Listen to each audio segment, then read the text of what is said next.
Bonjour et bienvenue à cette nouvelle capsule sur les manipulateurs. Merci beaucoup aux nouveaux abonnés qui se sont joints à la chaîne YouTube et merci aux gens qui me suivent depuis un bon moment déjà.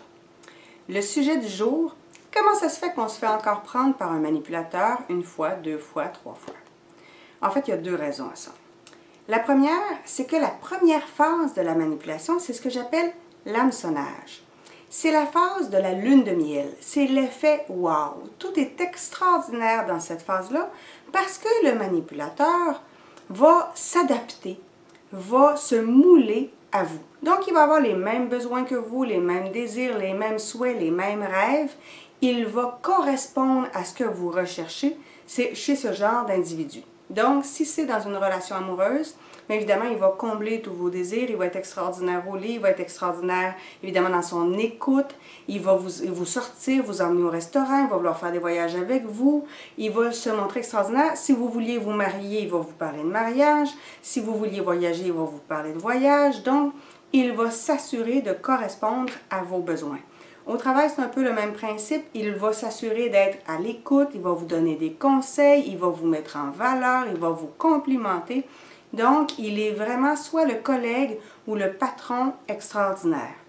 Donc, dans cette phase-là d'hameçonnage, il répond à tous vos besoins, il répond à vos désirs, il répond à vos souhaits, mais surtout, il se moule et s'adapte à vous continuellement. La deuxième explication sur le fait qu'on tombe souvent dans un piège d'un manipulateur ou d'une manipulatrice, c'est en fait que ce manipulateur-là ou cette manipulatrice-là a identifié chez vous le besoin qui n'est pas comblé. Et il va s'assurer de répondre à ce besoin-là spécifiquement. Évidemment, tranquillement, il va aussi identifier la faille, ce qui vous rend vulnérable, et il va tranquillement l'utiliser, mais au départ, dans la phase d'hameçonnage, il va l'utiliser d'une façon qui va vous donner l'impression qu'il vous protège, qu'il vous aide, qu'il vous soutient, qu'il fait attention à vous. Et évidemment, à ce moment-là, on fait davantage confiance. Qu'est-ce qu'il faut faire?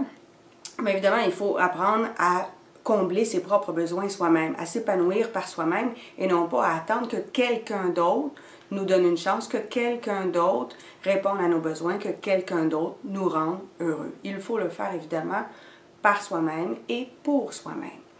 Il y a des lectures qui peuvent vous aider. Une suggestion cette fois-ci, un livre encore une fois d'Alain Sanson, Sexe et flirt au boulot, non merci ou pourquoi pas. Pourquoi? Mais en fait, c'est parce qu'il y a beaucoup de relations amoureuses qui commencent au travail et dans certains cas, évidemment, ça va dégénérer dans une situation de manipulation qui peut être un peu délicate. Puis évidemment, dans mon livre Relations sous emprise, je vous parle des stratégies, des indicateurs, des drapeaux rouges qu'il faudrait voir pour se rendre compte qu'on est en train de tomber dans une relation qui n'est pas tout à fait saine pour nous. Évidemment, je vous invite toujours, si vous êtes pris avec un manipulateur ou avec une manipulatrice, à faire appel à un coach, à un psychologue, à quelqu'un qui va venir vous aider à cheminer à travers, évidemment, cette épreuve-là. Je vous invite à vous abonner à ma chaîne YouTube. Vous allez trouver plein d'autres capsules sur la manipulation et sur le développement du potentiel, entre autres, sur d'autres sujets aussi. Et sur ça, je vous dis à la prochaine. Au revoir.